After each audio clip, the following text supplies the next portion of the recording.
नमस्कार साथियों मैं संजय शर्मा। साथियों, सबसे पहले तो आपको नव वर्ष की बहुत बहुत शुभकामनाएं। ये नया साल आपके जीवन में खुशियां लेके आए। साथियों, जैसा कि आपको पता है कि 21 दिसंबर को हाई कोर्ट में लेवल 1 की सुनवाई हुई थी। उस सुनवाई में वकीलों द्वारा डेट ले ली गई थी। साथियों, जज साहब ने सुनवाई में जनवरी के फर्स्ट वीक की डेट दी थी। ऐसी कोई फिक्स डेट नहीं दी, लेकिन ये बोला था कि जनवरी के फर्स्ट वीक में आपकी सुनवाई होगी। लेकिन साथियों, 2 दिन बाद अपन को 24 जनवरी की डेट मिलती है, क्योंकि 24 जनवरी जनवरी का लास्ट वीक है, तो फर्स्ट वीक से लास्ट वीक में डेट मिल गई। तो इसी के लिए हमने 26 तारीख को आह्वान किया था कि 26 दिसंबर को चयन बोर्ड इकट्ठा होकर अध्यक्ष साहब से मिलेंगे और वहाँ अपना पक्ष रखेंगे कि क्योंकि इसमें जो यथास्थिति के ऑर्डर आए हुए हैं, उसके कारण सभी प्रक्रिया रुकी हुई है। न तो नियुक्ति मिल पा रही है, क्योंकि उनको स्कूलें अलॉट हो चुकी है, लेकिन नियुक्ति नहीं मिल पा रही है। और न कोई रिक्त पदों पे परिणाम निकाला जा रहा है, कोई प्रोविजनल लिस्ट निकाली जा रही है, न कोई वेटिंग की प्रक्रिया। सब कुछ अटका पड़ा है।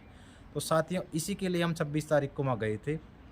अध्यक्ष साहब से मुलाकात की थी। अध्यक्ष साहब खुद नीचे आकर सभी अभ्यर्थियों के सामने उन्होंने ये कहा था कि 3 जैसे ही कोर्ट खुलेगा, क्योंकि शीतकालीन छुट्टियां चल रही है कोर्ट की, तो जैसे ही 3 तारीख को या 2 तारीख को कोर्ट खुलता है, तो 3 तारीख को हम अपने वकीलों द्वारा एक अर्जेंट में एप्लीकेशन लगवाकर और इसकी डेट जल्दी लेने की कोशिश करेंगे, और ये जल्दी डेट मिल जाएगी। क्योंकि जैसा ही पता है आपको, अभी मंत्रिमंडल अभी बना है, अभी एजी डबल एजी सब नियुक्त होंगे। तो जैसे ही एजी और डबल एजी नियुक्त होते हैं, तो इस केस की सुनवाई एजी और डबल एजी द्वारा करवा कर इसको जो यथास्थिति के ऑर्डर हैं उनको हटवाए जाएंगे। साथ ही जो नियुक्ति प्रक्रिया रुकी हुई है, वो नियुक्ति मिलेगी, रिक्त पदों पे परिणाम भी आएगा, वेटिंग भी आएगी। लेकिन इसके लिए सबसे ज़रूरी है जल्दी सुनवाई करवाना। तो साथियों, जैसे हम 26 तारीख को इकट्ठा हुए थे, तो उन्हें 3 तारीख के लिए कहा था कि 3 तारीख को हम एप्लीकेशन लगा देंगे, और 3 तारीख को एप्लीकेशन अगर बोर्ड नहीं लगाता है, तो साथियों मैं आपको फिर कह रहा हूँ, अपन को एक बार इकट्ठा होकर फिर बोर्ड चलना पड़ेगा। क्योंकि बिना बोर्ड बिना दबाव के काम नहीं करेगा। जब तक उस पर दबाव होगा वो काम करेगा।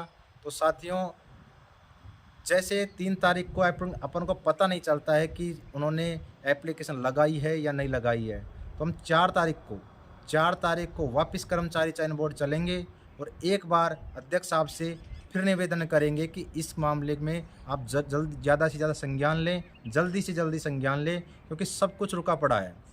तो तो अपन 4 तारीख को, यह मैं सबसे निवेदन कर रहा हूँ, क्योंकि 26 तारीख को भी बुलाने के बाद में, मतलब इतना वीसीओ में जुड़ने के बाद में, लोगों से कहने के बाद में, अभ्यर्थियों से रिक्वेस्ट करने के बाद में भी बहुत कम संख्या में लोग पहुँचे थे। वो तो L2 के पहुँचे थे और L1 के पहुँचे थे, लेकिन नियुक्ति वाले अभ्यर्थी हैं, बहुत संघर्ष कर रहे हैं। जैसे लोकेश है, विजय है।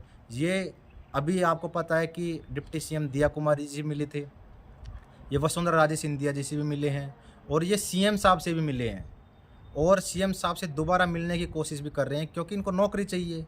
और मुझे लग रहा है कि रिक्त पदों वाले बिल्कुल ऐसे ढीले ढाले बैठे हैं कि शायद उनको नौकरी नहीं चाहिए। घर बैठने से कुछ नहीं होगा साथियों। हाथ धरे बैठने से धरे के धरे बैठे रहो, हाथ पे हाथ रख के बैठे रहो, सोते रहो, रजाइयों में सर्दी का माहौल है।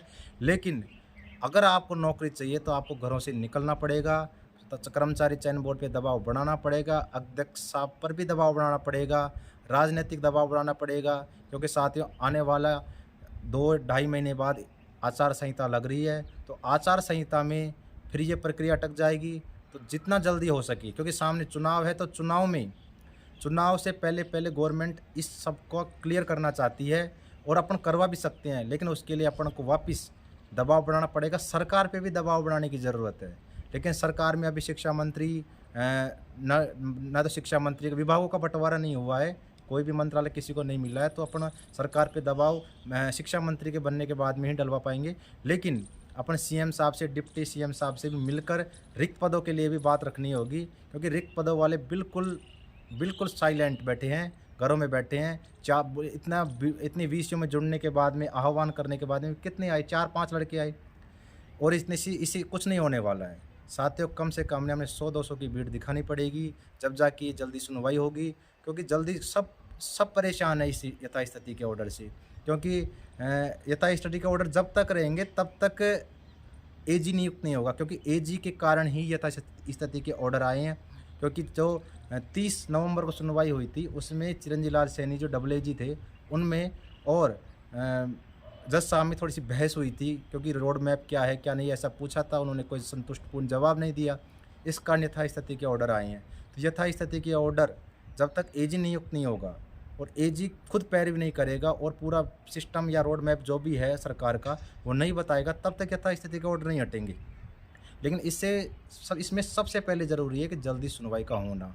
तो साथियों, मैं आपसे फिर कह रहा हूँ कि 4 तारीख को ज़्यादा से ज़्यादा संख्या में आप कर्मचारी चयन बोर्ड पहुँचें और जल्दी सुनवाई के लिए या तो 3 तारीख को एप्लीकेशन लगा देंगे और अपन को कह देंगे कि हमने 3 तारीख को एप्लीकेशन लगा दी।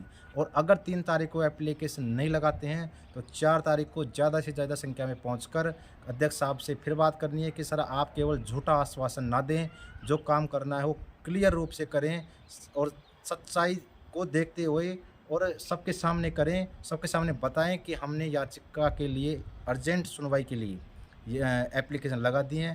तो साथियों 4 तारीख को सुबह 10 बजे ज़्यादा से ज़्यादा कर्मचारी चयन बोर्ड पहुँचें। अपने लेवल 2 के साथी भी पहुँच रहे हैं और नियुक्ति वाले साथी भी शायद वो 2 तारीख को भी जा रहे हैं। लेकिन हम सबको एक बार फिर रिक्त पदों के परिणाम के लिए भी प्रयास करना होगा। नियुक्तियों वाले साथी तो बहुत बढ़िया एक्टिव है, उन्होंने बहुत बढ़िया प्रयास कर रहे हैं उनके स्तर पर और उनको जल्द ही खुशियाँ मिलने वाली है। साथियों, जैसे कि पता है कि मुकेश जी शर्मा जो इस आंदोलन को या इस प्रयास को लीड कर रहे थे, वो पारिवारिक समस्या से गुजर रहे हैं। तो साथियों, क्या मुकेश जी शर्मा को नौकरी चाहिए क्या?